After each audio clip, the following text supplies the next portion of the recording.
Every human used to have to hunt or gather to survive, but humans are smartly lazy, so we made tools to make our work easier. From sticks to plows to tractors, we've gone from everyone needing to make food to modern agriculture with almost no one needing to make food. And yet, we still have abundance. Of course, it's not just farming, it's everything. We've spent the last several thousand years building tools to reduce physical labor of all kinds. These are mechanical muscles, stronger, more reliable, and more tireless than human muscles ever could be. And that's a good thing. Replacing human labor with mechanical muscles frees people to specialize, and that leaves everyone better off, even those still doing physical labor. This is how economies grow and standards of living rise. Some people have specialized to be programmers and engineers whose job is to build mechanical minds. Just as mechanical muscles made human labor less in demand, so are mechanical minds making human brain labor less in demand. This is an economic revolution. You may think we've been here before, but we haven't.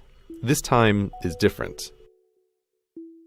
When you think of automation, you probably think of this: giant, custom-built, expensive, efficient, but really dumb robots blind to the world and their own work. They were a scary kind of automation, but they haven't taken over the world because they're only cost-effective in narrow situations. But they're the old kind of automation. This is the new kind. Meet Baxter. Unlike these things, which require skilled operators and technicians and millions of dollars, Baxter has vision and can learn what you want him to do by watching you do it, and he costs less than the average annual salary of a human worker. Unlike his older brothers, he isn't pre-programmed for one specific job. He can do whatever work is within the reach of his arms. Baxter is what might be thought of as a general-purpose robot, and general purpose is a big deal. Think computers. They too started out as highly custom and highly expensive, but when cheap-ish general-purpose computers appeared, they quickly became vital to everything. A general-purpose computer can just as easily calculate change, or assign seats on an airplane, or play a game, or do anything just by swapping its software. And this huge demand for computers of all kinds is what makes them both more powerful and cheaper every year. Baxter today is the computer of the 1980s. He's not the apex, but the beginning. Even if Baxter is slow, his hourly cost is pennies worth of electricity, while his meat-based competition costs minimum wage.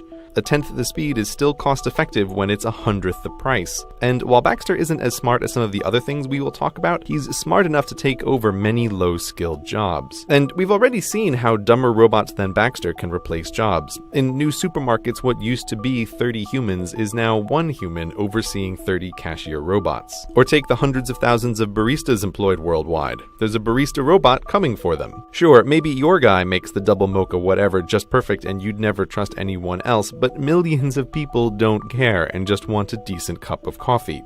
Oh, and by the way, this robot is actually a giant network of robots that remembers who you are and how you like your coffee no matter where you are. Pretty convenient. We think of technological change as the fancy new expensive stuff, but the real change comes from last decade's stuff getting cheaper and faster. That's what's happening to robots now. And because their mechanical minds are capable of decision-making, they are out-competing humans for jobs in a way no pure mechanical muscle ever could.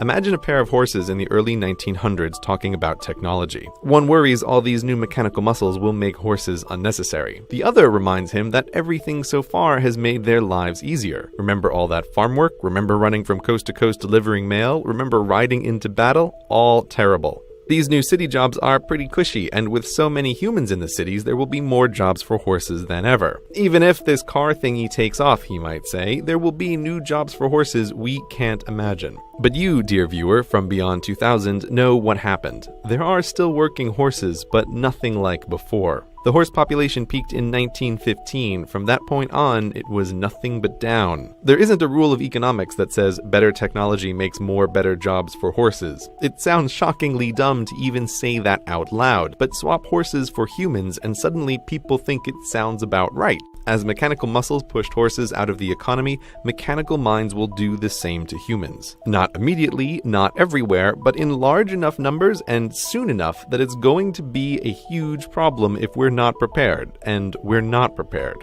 You, like the second horse, may look at the state of technology now and think it can't possibly replace your job, but technology gets better, cheaper, and faster at a rate biology can't match.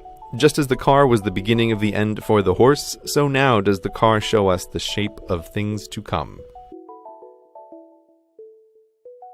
Self-driving cars aren't the future. They're here and they work. Self-driving cars have traveled hundreds of thousands of miles up and down the California coast and through cities, all without human intervention. The question is not if they'll replace cars, but how quickly. They don't need to be perfect, they just need to be better than us. Human drivers, by the way, kill 40,000 people a year with cars just in the United States.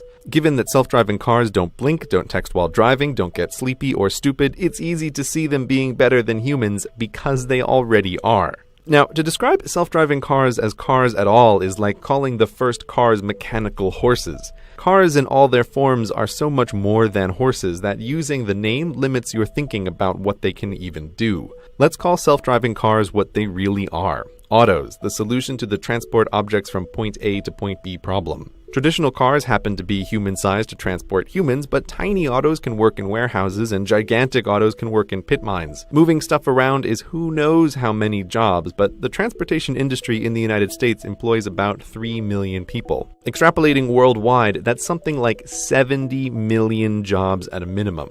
These jobs are over.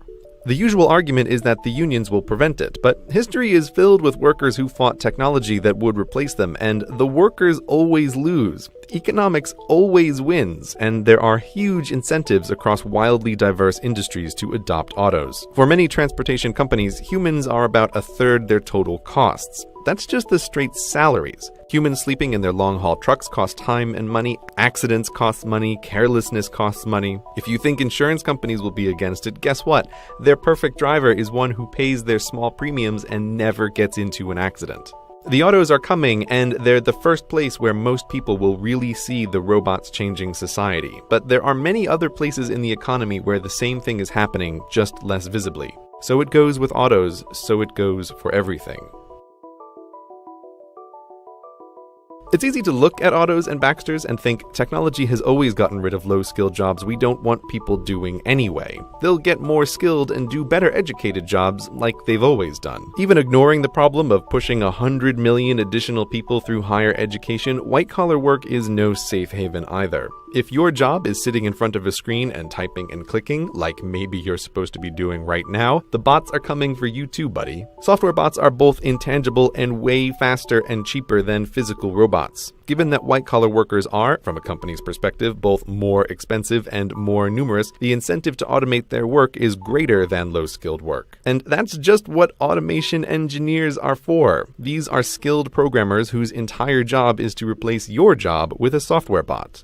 You may think even the world's smartest automation engineer could never make a bot to do your job, and you may be right, but the cutting edge of programming isn't super smart programmers writing bots, it's super smart programmers writing bots that teach themselves how to do things the programmer could never teach them to do. How that works is well beyond the scope of this video, but the bottom line is there are limited ways to show a bot a bunch of stuff to do, show the bot a bunch of correctly done stuff, and it can figure out how to do the job to be done.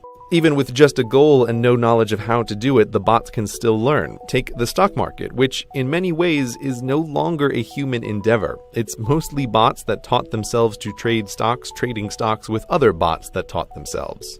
As a result, the floor of the New York Stock Exchange isn't filled with traders doing their day jobs anymore. It's largely a TV set. So bots have learned the market and bots have learned to write. If you've picked up a newspaper lately, you've probably already read a story written by a bot. There are companies that teach bots to write anything, sports stories, TPS reports, even say those quarterly reports that you write at work.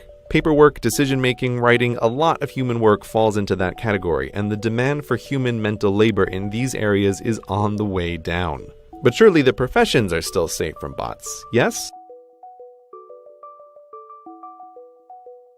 When you think lawyer, it's easy to think of trials, but the bulk of lawyering is actually drafting legal documents, predicting the likely outcome and impact of lawsuits, and something called discovery, which is where boxes of paperwork gets dumped on the lawyers and they need to find the pattern or the one out-of-place transaction among it all. This can be bot work. Discovery, in particular, is already not a human job in many law firms. Not because there isn't paperwork to go through, there's more of it than ever, but because clever research bots shift through millions of emails and memos and accounts in hours, not weeks, crushing human researchers in terms of not just cost and time, but most importantly, accuracy.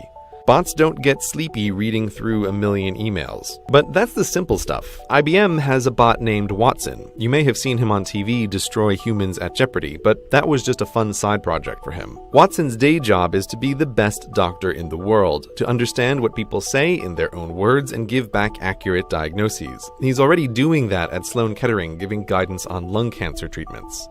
Just as autos don't need to be perfect, they just need to make fewer mistakes than humans, the same goes for doctor bots. Human doctors are by no means perfect. The frequency and severity of misdiagnoses are terrifying, and human doctors are severely limited in dealing with a human's complicated medical history. Understanding every drug and every drug's interaction with every other drug is beyond the scope of human knowability, especially when there are research robots whose whole job it is to test thousands of new drugs at a time. And human doctors can only improve through their own experiences. Doctor bots can learn from the experience of every doctor bot, can read the latest in medical research and keep track of everything that happens to all their patients worldwide and make correlations that would be impossible to find otherwise. Not all doctors will go away, but when the doctor bots are comparable to humans and they're only as far away as your phone, the need for general doctors will be less. So professionals, white-collar workers, and low-skill workers all have things to worry about from automation. But perhaps you are unfazed because you're a special creative snowflake. Well, guess what? You're not that special. Creativity may feel like magic, but it isn't. The brain is a complicated machine, perhaps the most complicated machine in the whole universe, but that hasn't stopped us from trying to simulate it. There is this notion that just as mechanical muscles allowed us to move into thinking jobs, that mechanical minds will allow us to move into creative work. But even if we assume the human mind is magically creative, it's not, but just for the sake of argument, artistic creativity isn't what the majority of jobs depend on. The number of writers and poets and directors and actors and artists who actually make a living doing their work is a tiny, tiny portion of the labor force. And given that these are professions dependent on popularity, they'll always be a very small portion of the population. There can't be such a thing as a poem and painting-based economy. Oh, by the way, this music in the background that you're listening to, it was written by a bot. Her name is Emily Howell, and she can write an infinite amount of new music all day for free. And people can't tell the difference between her and human composers when put to a blind test. Talking about artificial creativity gets weird fast. What does that even mean? But nonetheless, it's a developing field. People used to think that playing chess was a uniquely creative human skill that machines could never do, right up until the point they beat the best of us. And so it will go for all human talents. Right, this may have been a lot to take in, and you might want to reject it. It's easy to be cynical of the endless and idiotic predictions of futures that never are. So that's why it's important to emphasize again that this stuff isn't science fiction. The robots are here right now. There is a terrifying amount of working automation in labs and warehouses around the world. We have been through economic revolutions before, but the robot revolution is different. Horses aren't unemployed now because they got lazy as a species, they're unemployable. There's little work that a horse can do to pay for its housing and hay. And many bright, perfectly capable humans will find themselves the new horse, unemployable through no fault of their own. But if you still think new jobs will save us, here is one final point to consider. The US Census in 1776 tracked only a few kinds of jobs. Now, there are hundreds of kinds of jobs, but the new ones are not a significant part of the labor force. Here's the list of jobs ranked by the number of people who perform them. It's a sobering list with the transportation industry at the top. Continuing downward, all of this work existed in some form 100 years ago, and almost all of them are easy targets for automation. Only when we get to number 33 on the list is there finally something new. Don't think that every barista or white-collar worker need lose their job before things are a problem. The unemployment rate during the Great Depression was 25%. The list above is 45% of the workforce. Just what we've talked about today, the stuff that already works, can push us over that number pretty soon. And given that even in our modern technological wonderland, new kinds of work aren't a significant portion of the economy, this is a big problem. This video isn't about how automation is bad, rather that automation is inevitable. It's a tool to produce abundance for little effort. We need to start thinking now about what to do when large sections of the population are unemployable through no fault of their own. What to do in a future where, for most jobs, humans need not apply.